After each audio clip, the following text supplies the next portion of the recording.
Ancelotti datang ya. Ya. Di era Dunga pun mereka sudah kelihatan seperti itu. Dan satu permasalahan Brazil, saya terus terang tidak kaget kalau Brazil bisa ditahan imbang oleh Maroko ya. Bahkan saya kaget Brazil bisa menahan imbang Maroko malah. Ya. Karena Brazil yang datang di turnamen kali ini bukan Brazil seperti era 2002 di mana mereka punya banyak bintang. Dan Brazil kali ini permasalahannya adalah mereka tidak punya nomor 9 ya.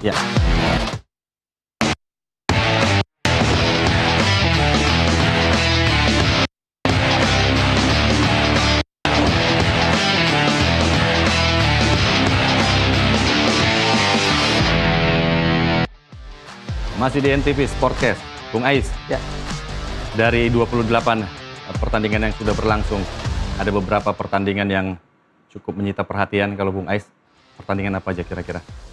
Saya pikir yang paling menarik ya tentu salah satunya yang Meksiko menghadapi Korea Selatan ya. Karena kedua tim ini betul-betul bermain rapi dan betul-betul seimbang ya. Dan mungkin ada lagi Jerman menghadapi Curaçao karena panen gol ya. Itu panen gol dan memang ya wajar ya karena Curaçao pun sebelumnya pernah menghadapi timnas Indonesia 2 kali dan dua-duanya Indonesia bisa menang. Ya terlepas dari itu pertandingan Australia menghadapi Turki juga ini sangat menarik. Benar sekali. Sangat mengejutkan karena kita lihat bagaimana Turki pegang ball position begitu luar biasa sepanjang pertandingan. Ibaratnya kalau bahasa gaulnya itu 7 hari 7 malam nyerang ya. Iya, diserang 7 hari 7 malam dari segala penjuru. Betul, dari segala penjuru, tapi justru Australia yang mencetak 2 gol. Ini memang ya sepak bola sekarang identiknya tidak lagi pegang ball position, tapi siapa yang bisa memanfaatkan setiap peluang, setiap kesempatan, dialah yang kecenderungannya bisa memenangkan pertandingan. Artinya bahwa tesis bahwa permainan itu adalah pertandingan itu enaknya itu permainan cantik gitu. Sepertinya di Piala Dunia enggak ya? Betul, enggak juga. Mereka memilih untuk menang sebenarnya. Betul. Bahkan kalau kita flashback ke liga kita sendiri enggak juga. Ya, lebih efektif bermain. Karena memang beberapa tim bermain dengan posisi compact defense dan mereka memanfaatkan serangan balik. Betul. Australia salah satunya. Mereka bermain dengan Harry Sotar yang saya cukup terpukau dengan permainan Harry Sotar di sana. Jauh lebih bagus saat berhadapan dengan Indonesia di GBK kemarin. Dia bermain cukup taktis, bermain sebagai palang pintu di belakang dengan posisi postur yang tinggi, bikin Arda Güler itu sampai mereka udah coba crossing tapi disikat terus sama Harry Sotar. Iya, kalau kita lihat Tony Popovic ya, pelatih dari Australia itu menerapkan strategi yang memang anti teorinya Turki. Turki begitu ofensif bermain. Dan mereka membiarkan Turki pegang bola dan dengan strategi defense mungkin bukan parkir bis lagi ya, tapi di beton kali ya. Karena mereka menerapkan formasi 5-4-1, hanya meninggalkan 1 striker di depan dan 5 pemain belakang itu jarang sekali keluar dan mereka memaksimalkan kecepatan Irakunda dan juga Metcalf di sayap ya. Dan hasilnya terbukti. 1 serangan dari Irakunda akhirnya berujung gol dan 1 lagi dari Metcalf. Arda Güler juga sampai mencak-mencak di akhir pertandingan karena frustrasi nggak bisa ngapa-ngapain. Baik, satu pertandingan lagi yang mungkin menyita perhatian juga adalah Brazil berhadapan dengan Maroko. Ini adalah pertandingan pertama Brazil dan bertemu dengan Maroko yang dulunya kuda hitam sekarang udah nggak kuda hitam lagi. Bermain cukup baik. Namun orang lebih menyoroti permainan dari Brazil, di mana banyak yang mengatakan atau beranggapan bahwa Jogo Bonito Brazil sudah mulai terkikis dan apalagi dengan kehadiran Ancelotti. Dengan materi pemain yang seperti itu, mereka bermain lebih bertahan. Kalau Bung Ais melihatnya seperti apa? Iya, memang sebetulnya Jogo Bonito sudah lama hilang ya, bisa dikatakan demikian. Bahkan sebelum Carlo Ancelotti datang ya. Di era Dunga pun mereka sudah kelihatan seperti itu. Dan satu permasalahan Brazil, saya terus terang tidak kaget kalau Brazil bisa ditahan imbang oleh Maroko ya. Bahkan saya kaget Brazil bisa menahan imbang Maroko malah. Karena Brazil yang datang di turnamen kali ini bukan Brazil seperti era 2002 di mana mereka punya banyak bintang. Dan Brazil kali ini permasalahannya adalah mereka tidak punya nomor 9 ya. Kita lihat dulu ini statistik pertandingan. Brazil tipis sekali ball position atas Maroko. Ada 1 peluang emas yang akhirnya berbuah gol, sementara Maroko ada 2. dan 12 total tembakan untuk Brasil, 14 untuk Maroko, penyelamatan kiper 2 dan Maroko 3, lalu tendangan penjuru Maroko 4, pelanggaran 16 berbanding 14, lalu tackling ada 23 berbanding 26, tendangan bebas 16 atau 14 berbanding 16, dan kartu kuning ada di Brasil dua-duanya. Dan artinya Brasil bermain dengan terpaksa harus melakukan pelanggaran sepertinya karena Maroko juga bermain cukup press ya. Dan ini jadwal dan klasemen di grup B. Ini dia grup C maksud kami. Ada Skotlandia versus Maroko, Brazil versus Haiti nanti di 7.30. Dan Skotlandia masih memimpin dengan 3 poin, Maroko di urutan kedua 1 poin, Brazil 1 poin, dan Haiti tanpa poin masih 0. Artinya masih panjang perjalanan Brazil. Dan mungkin kita bisa melihat sedikit ada berita juga terkait dengan Neymar, karena Neymar juga sangat ditunggu-tunggu. Bagaimana publik Brazil tentu berharap Neymar bisa tampil, tapi sudah mulai latihan, namun sepertinya baru bisa main nanti di babak fase gugur kalau Brazil bisa lolos. Ini dia berita terkait dengan Neymar. Ya.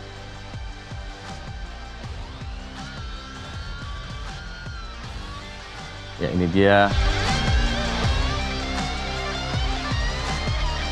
Neymar sudah mulai berlatih dengan rekan-rekannya setelah hampir beberapa bulan absen akibat cedera yang menimpanya, dan ini dia sambut dengan cukup antusias oleh para pemain Brazil lainnya.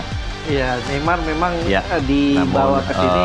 Informasi terakhir bahwa Neymar belum bisa tampil melawan Haiti karena memang masih dalam masa observasi, dan baru menurut keterangan dari tim medis itu Neymar baru bisa tampil nanti apabila mereka bisa lolos ke babak 32 besar, dan itu juga kecil kemungkinan dia akan langsung dipasang karena memang baru cedera yang cukup lama. Dan bagi Bung Ai sendiri sepertinya kehadiran Neymar ini apakah akan menjadi pengaruh besar buat Brazil atau memang ini hanya sebagai pelengkap saja? Iya, tampaknya memang Carlo Ancelotti memanggil Neymar ini untuk memenuhi ekspektasi publik ya. Karena publik Brazil menginginkan seorang mega bintang ini dibawa. Dan juga saya melihat Neymar ini kecenderungannya lebih mirip sebagai asisten pelatih ketimbang sebagai pemain ya. Karena fungsinya tugasnya dia memang sebagai penjembatan antara Carlo Ancelotti dan pemain-pemain lainnya. Dan untuk lebih mencairkan suasana, dan inilah fungsinya sebagai leader di dalam tim motivator lah, kayak BP ya, Bambang Pamungkas di 2010 ya. Jadi inilah yang menariknya dari seorang Carlo Ancelotti ya. Dia butuh sosok figur karena memang Brazil bisa dikatakan tidak punya figur lain selain Neymar, dan ya syukur-syukur kalau memang saat nanti dia fit dia bisa mengangkat performa tim, karena buat seorang pelatih tampaknya kalau dia berpikir dari segi strategi saja kok kayaknya nggak masuk akal ya. Seorang Neymar yang lama cedera dan juga usianya sudah tidak muda lagi, dan performanya juga udah lama yang nggak kelihatan lah ya, udah kelihatan. Sentuhannya sudah lama tidak terlihat. Ada juga banyak pemain-pemain lain ya yang performanya lebih baik justru tidak dipanggil ya. Ini saya pikir itu kenapa Carlo Ancelotti panggil Neymar bukan sebagai pemain kunci, tapi sebagai sosok pemimpin dan lain-lainnya. Ya, kita tinggalkan Neymar bersama timnas Brazil. Kita akan langsung ke topik utama kita sebenarnya. Terkait dengan Argentina yang di mana ada Lionel Messi, dan juga tentu saja hasil Portugal di mana ada Cristiano Ronaldo yang harus bermain imbang 1-1 di pertandingan pertama. Lalu Lionel Messi pada pertandingan sebelumnya mencatatkan hat-trick, dan ini menimbulkan bagaimana dua para penggemar Messi dan penggemar Ronaldo akhirnya saling sindir lah, boleh dikatakan siapa yang terbaik, siapa yang layak menjadi GOAT. Kalau ini grafisnya boleh kita lihat bagaimana perbandingan keduanya. Ini Lionel Messi di Piala Dunia 6 kali dia sudah tampil, total laga 27, starting 25, pemain pengganti 2, gol 16, dan assist 8, gol penalti 4. Dan ini rekam jejaknya, 2006 belum dia masuk perempat final tapi mencetak sedikit gol, cuma ada 3. 2010 dia mencetak 5 gol. Dan perempat final yang paling parah sebenarnya dia saat tampil di 2018 ya. 4 laga, 1 gol, 2 assist, 16 besar. Finish dia 16 besar. Dan di 2022 dia 7 gol dan berhasil membawa Argentina juara. Sementara di 2026, satu pertandingan dia sudah mencetak 3 gol. Yang saya amati dari pertandingan Argentina kemarin, Messi hanya berjalan kaki sepanjang pertandingan. Bagaimana Bung Ais melihatnya? Ya, saya melihat langsung ya Lionel Messi main di 2022 kemarin ya. Dan memang begitu. Dia kecenderungannya tidak ditugasi untuk defense ya. Dia karena memang secara fisik ya memang sudah tidak maksimal lagi ya, 39 ya. 39 tahun, dan dia lebih banyak jalan kaki, kemudian dia lebih banyak screening ya. Tengok kanan, tengok kiri, melihat kondisi. Dan tapi saat bola sampai ke kakinya itu beda ceritanya. Dia bisa rekan-rekannya tuh bisa cepat ke kanan ke kiri, dan dia bisa visinya tuh jalan. Itulah fungsi Messi. Dan dia udah tahu posisinya akan di mana, bola akan jatuh di mana, dia ada di sana. Dan itu 3 gol hampir mirip prosesnya, dan gol terakhir bahkan dia berawal dari dia terus ngasih ke rekannya sebelum akhirnya diumpan kepada Lionel Messi. Nah, baik, kalau Ronaldo, bagaimana kita melihat Ronaldo untuk musim ini? Apakah persaingan dua ini, siapa yang kira-kira akan bisa mengangkat trofi? Dan ini dia grafis Ronaldo, mungkin sambil kita komentari, karena banyak yang mengatakan Ronaldo ini akan jadi beban. Betul ya, bahkan sebelum Piala Dunia kali ini ya, di 2022 juga di tangan Fernando Santos saat lawan Swiss dia sudah jadi cadangan di 16 besar ya.